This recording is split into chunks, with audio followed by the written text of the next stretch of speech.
Ada 4 sebab utama kenapa kita perlu menyimpan duit. Yang pertama, untuk tujuan persaraan. Yang kedua, membeli hartanah. Yang ketiga, pendidikan anak-anak. Dan yang keempat, kecemasan keuangan. Bila kita lihat senarai ni, ramai yang rasa tak apalah, tak perlu lagi nak menyimpan. Bujang, baru bekerja, anak pun tak ada lagi. Menyewa rumah lagi senang. Tapi ramai yang bila usianya menginjak 40-an akan rasa menyesal kenapa tak menabung dari muda. Kadang-kadang ramai je nak menabung, tetapi kehendak lebih besar daripada kemampuan. Nak pergi bercuti lah, nak beli barangan jenama mahal ataupun nak upgrade kereta. Dalam penulisan Tuan Azizi Ali melalui buku Jutawan daripada Planet Jupiter, ada disebutkan kita perlu hidup di bawah kemampuan sebagai pemula untuk ada tabungan. Jika kita hidup lebih daripada apa yang kita mampu, kita akan mudah untuk berhutang. Tetapi jika kita hidup di bawah kemampuan,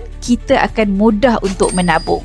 Jangan sesekali rasa sudah terlambat untuk menabung. Apa yang anda boleh buat, menabung walaupun sedikit. Jika anda tidak berjaya dalam bentuk duit, tukar kaedah ke dalam bentuk tabungan emas. Sebab duit untuk anda belanja, emas pula untuk anda simpan. Dapat sesuatu, nak mulakan tabungan emas dengan ilmu emas yang betul, boleh klik saja button sign up saya di bio. Saya akan bimbing anda sehabis baik.